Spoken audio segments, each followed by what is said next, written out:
Across the African continent, Western NGOs and aid agencies operate with an air of benevolence. They come bearing gifts, food, medicine, and promises of development.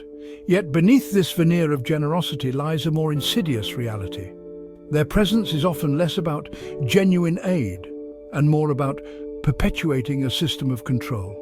We must ask ourselves, are they truly invested in our progress, or are their motives more self-serving? It is time for Africa to awaken to this uncomfortable truth.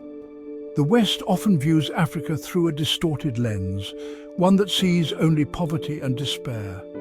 This narrative, perpetuated by media and reinforced by these organizations, strips us of our agency and complexity. It is a narrative that needs to be challenged. Our continent is rich in resources, talent, and potential. We are not helpless victims in need of saving.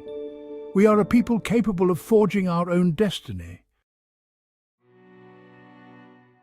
The legacy of colonialism casts a long shadow over Africa. While the physical chains of oppression may have been broken, a more subtle form of colonialism persists: cultural colonialism. Western NGOs and aid agencies often unwittingly become instruments of this new colonialism. They impose their values, beliefs, and systems upon us, undermining our own cultural heritage and eroding our sense of self. This cultural imperialism manifests in various ways. It is in the curriculum they promote, often prioritizing Western knowledge over our own rich traditions. It is in the aid packages that arrive with strings attached, dictating how we should govern ourselves and manage our resources. This is not aid, it is a form of control, a way to keep Africa tethered to the West's apron strings. The detrimental effects of this well-intentioned but misguided aid are visible across the continent. In Uganda, the influx of foreign NGOs has created a dependency syndrome, with local communities becoming reliant on handouts rather than developing their own solutions.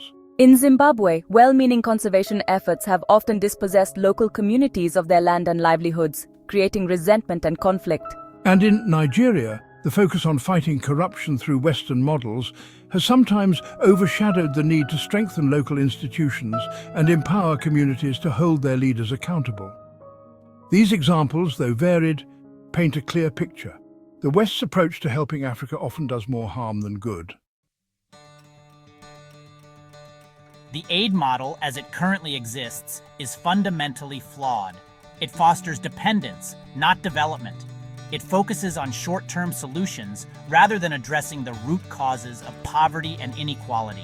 It treats the symptoms, not the disease. This approach creates a vicious cycle where African nations remain reliant on external assistance, their own potential stifled by this well-intentioned but ultimately counterproductive system. We must break free from this cycle of dependence. We must move beyond the paradigm of aid and embrace a new model of development, one that is driven by Africans for Africans. This model must prioritize self-reliance, innovation, and sustainable growth. It must empower our communities to harness their own potential and chart their own course. As we look towards the future, we envision a continent where our destinies are shaped by our own hands. We believe in the power of our youth, the energy and creativity that can drive us forward. We are the change makers, the innovators, and the leaders of tomorrow. Our entrepreneurs are building businesses that not only thrive, but also uplift our communities. We are proving that African solutions can address African challenges. Together, we are forging a future where our stories are written by us, for us. A future where our heritage and innovation go hand in hand, creating a prosperous and self-reliant Africa.